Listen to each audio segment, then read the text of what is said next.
السلام علیکم ناظرین. مسلسل پریشانی کا شکار ہیں. ایک مشکل سے نکلتے ہیں تو دوسری مشکل میں پھنس جاتے ہیں. حالات ہیں کہ ٹھیک ہونے کا نام ہی نہیں لے رہے. ایک شخص بیماری سے نکلتا ہے تو دوسرا شخص گھر کا اس بیماری میں مبتلا ہو جاتا ہے. کیا ساری زندگی ایسی ہی گزر جائے گی؟ کیا ہمارے حالات بھی چینج ہوں گے؟ ان سب موضوعات پہ گفتگو کرنے کے لیے آج ہم نے تکلیف دی ہے. جناب مولانا علی افاق صاحب ہمارے ساتھ موجود ہیں. ہم ان سے جانیں گے کہ آخر آج کے وقت میں لوگ جو پریشان ہیں کسی بھی وجہ سے، بیماری کی وجہ سے، کاروبار کی مشکلات ہیں، پیسے کی کمی ہے، بیماری ہے، شادی رشتے کے معاملات ہیں، تو ہم ان سب کا حل جانیں گے جناب مولانا علی افاق صاحب سے. السلام علیکم. وعلیکم السلام. کیسے ہیں آپ؟ الحمدللہ عقیل بھائی، اللہ کا کرم ہے. اچھا حضرت، یہ بتائیے گا کہ جیسے کہ آج کل ہم نے دیکھا ہے کہ میاں بیوی کے لڑائی جھگڑے اس حد تک چلے جاتے ہیں کہ طلاق تک کی نوبت آ جاتی ہے، جبکہ میاں بیوی دونوں میں سے نہیں چاہ رہے ہوتے کہ ہمارا مستقبل خراب ہو، ہمارا گھر خراب ہو، لیکن بچوں کا بھی فیوچر خراب ہو رہا ہوتا ہے، لیکن اس کا حل ان کو سمجھ نہیں آ رہا ہوتا. تو اس سب سچویشن سے نکلنے کے لیے، کیونکہ ہمارے پاس بہت سارے اس طرح کے سوالات اور کمنٹس آئے ہیں کہ اس سچویشن میں ہم کیسے اپنے آپ کو، اپنے گھر کو، ایک وہ شخص جو کہ ایک اچھا کاروبار چلانے والا، اچھا بزنس کرنے والا، اچھی جاب کرنے والا، لیکن اپنے گھر کو بچا نہیں سکتا وہ، تو اس صورت میں کیا تدبیر اختیار کرنی چاہیے کہ وہ اپنے گھر کو بچا سکے؟ اس پہ روشنی ڈالیے گا. شکریہ عقیل بھائی. بات یہ ہے کہ آپ نے جو سوال کیا ہے یہ معاشرے کا ایک سلگتا پہلو ہے. جی جی. اس میں سب سے اہم چند چیزیں ہیں، ان پر ضرور غور کرنا چاہیے کہ جس لڑکی کی شادی کر کے آپ اس کو سسرال میں لائے ہیں، کیا اس کی رضا شامل تھی اس شادی میں یا نہیں. جو بندہ آج پریشان ہے اور ناچاقی کا اپنی بیوی سے شکار ہے، کیا اس کی بھی یہ پسند تھی، اس کی بھی اس شادی میں رضا شامل تھی یا نہیں تھی. جی جی. دوسری بات یہ ہے کہ اس کے ساتھ ساتھ ہم اکیلے رہتے ہیں، جوائنٹ فیملی میں رہتے ہیں. جوائنٹ فیملی میں بھی یہ ایشوز عام ہیں کہ جی ماں چاہتی ہے کہ بیٹا میری مٹھی میں رہے، ماں چاہتی ہے، ساس چاہتی ہے کہ جو بہو ہے وہ میری، اس کی نکیل میرے ہاتھ میں رہے. اسی طرح نندے بھی ہیں، وہ بھی آپ کو سانس نہیں سکون کا لینے دیتی. بالکل ایسے ہی. پھر اب آگے چلتے ہیں تو اگر آپ اکیلے رہتے ہیں تو یہ بڑی سعادت اور بڑی خوش بختی اور خوش قسمتی کی بات ہے کہ اس الگ گھر میں آپ اپنے گھر کو نظیر بنا سکتے ہیں. لیکن ہوتا یہ ہے بعض دفعہ لڑکا اپنے ماں باپ کی لائن پر چل رہا ہوتا ہے اور عورت کو غلام بنانا چاہتا ہے. بالکل ایسے ہی. اور بعض دفعہ ایسا ہوتا ہے کہ لڑکی اپنی ماں یا اپنی بہنوں کے بہکاوے میں آ کر گھر کو جہنم قدا بنا رہی ہوتی ہے. بالکل ایسے ہی. بالکل ایسے ہی. اب ان سب زاویوں کو دیکھ کر یہ فیصلہ ہوگا کہ آپ کا کیا کرنا ہے یا آپ کو کیا کرنا چاہیے. تو میں تو اس سارے معاملے میں ایک دو رائے دیتا ہوں. سب سے پہلے تو لڑکی اور لڑکے کو واضح طور سے پوچھنا چاہیے، بھئی تمہاری شادی فلاں لڑکے سے یا تمہاری شادی فلاں لڑکی سے کی جا رہی ہے، تمہیں پسند ہے، جی جی. تمہیں منظور ہے؟ اگر نہیں منظور تو اس کو قائل کیا جائے، مائل کیا جائے، زبردستی نہ کی جائے. اس کو جیتے جی درگور کرنے سے گریز کرنا ضروری اور اہم ہے، اور یہی شرعی اصول اور قواعد اور ضوابط ہیں اور حضور پاک صلی اللہ علیہ وسلم کی تعلیمات ہیں.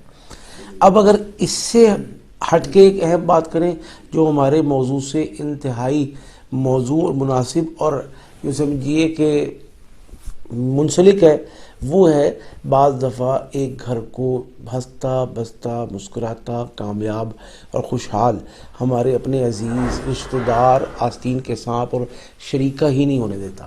جی جی. اب یہ سارے معاملات حل ہوں، اس کے لیے آپ کو کسی نہ کسی قریبی روحانی معالج سے رابطہ کر لینا چاہیے. آپ کو اپنے شہر میں، اپنے علاقے میں، اپنے ملک میں کوئی نہیں ملتا تو اب جب بندہ نکلتا ہے تلاش میں تو خدا بھی مل جاتا ہے. تو روحانی معالج ملنا اور آئندہ کے لیے محفوظ اور مضبوط ہونا پیروں پر کھڑا ہونا یہ الحمدللہ ممکن ہے، اور اپنے تمام معاملات کو ہمیشہ کے لیے پرسکون بنانا ممکن ہے۔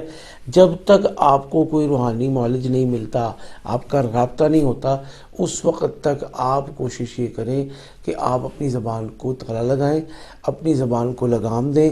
آپ کو غصہ آئے، آپ اس غصے کو پی جائیں، اس کا اظہار نہ کریں۔ بس میں تو یہ سمجھتا ہوں کہ یہ سب سے اہم چیز ہے۔ اچھا مولانا صاحب، ایک بات بتائیے گا، چونکہ آپ بھی ایک روحانی معالج ہیں، یقیناً آپ کے پاس بھی اس طرح کے کیس آتے ہوں گے، تو اگر اس طرح کا کوئی کیس آپ کے پاس آتا ہے تو آپ کیسے ہینڈل کرتے ہیں؟ کیونکہ آپ کے پاس کوئی اگر اس طرح کا کیس آیا، ظاہری بات ہے یا میاں بیوی میں جو لڑائی ہے، یا شوہر آتا ہوگا، یا بیوی کے ذریعے آپ تک یہ پیغام پہنچتا ہوگا ہمارے اس طرح کے حالات ہیں، تو آپ اس کو کیسے ہینڈل کرتے ہیں؟ سب سے پہلے آپ کا کیا طریقہ کار ہے، کیا تجویز کرتے ہیں انہیں؟ سب سے پہلے عقیل بھائی، آپ نے بڑی اچھی بات کی کہ اس موقع پر کرنا کیا ہے، قدم کیا اٹھانا ہے۔ بھائی سب سے پہلا ہے روحانی استخارہ۔ ان کا معاملہ کہاں ہے، کیا ہے، کیوں ہے، اس سب کے بعد یہ فیصلہ کرنا آسان ہوگا کہ ہمیں کیا کرنا ہے۔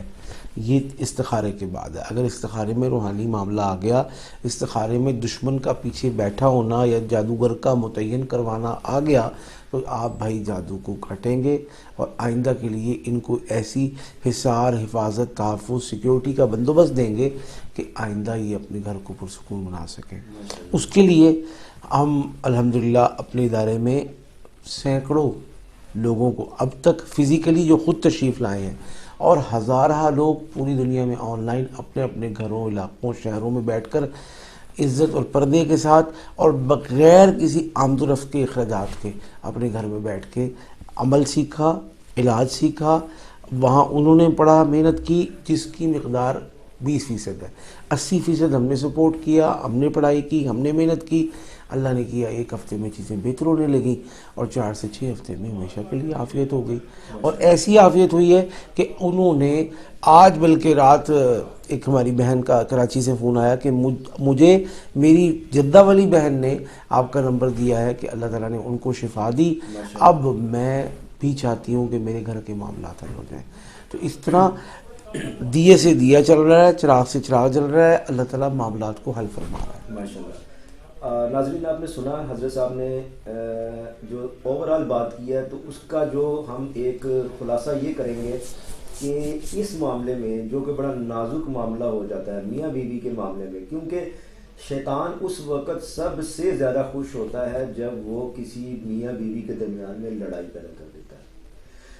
تو اس معاملے میں آپ اگر حضرت صاحب نے جیسے فرمایا کہ حکمت عملی کا مظاہرہ کرتے ہوئے کسی روحانی معالج کے پاس چلے جائیں، کیونکہ آپ اس وقت سمجھ سے قاصر ہوتے ہیں، آپ نہ اپنی بیوی کو، نہ بیوی شوہر کو سمجھا پائے گی، آپ کو روحانی معالج کے پاس چلے جانا چاہیے، اپنا قصہ، اپنا سارا جو ہے آپ کا کیس اس کے سامنے رکھیں، اور یہ دیکھ لیں کہ جو روحانی معالج ہے وہ انتھیٹک ہونا چاہیے، وہ واقعی میں سرٹیفائیڈ ہونا چاہیے کہ جو آپ کو اس مسئلے سے نکالنے والا ہو۔ اسی کے ساتھ حضرت صاحب آپ کا بہت شکریہ، آپ نے ٹائم دیا اور اس اہم مسئلے پہ ہمارے ناظرین کو ایک بڑا اچھا مشورہ دیا۔ آج کے اس پروگرام کے لیے ہم آپ سے اجازت چاہتے ہیں، اپنا خیال رکھیے گا، اللہ حافظ ناظرین۔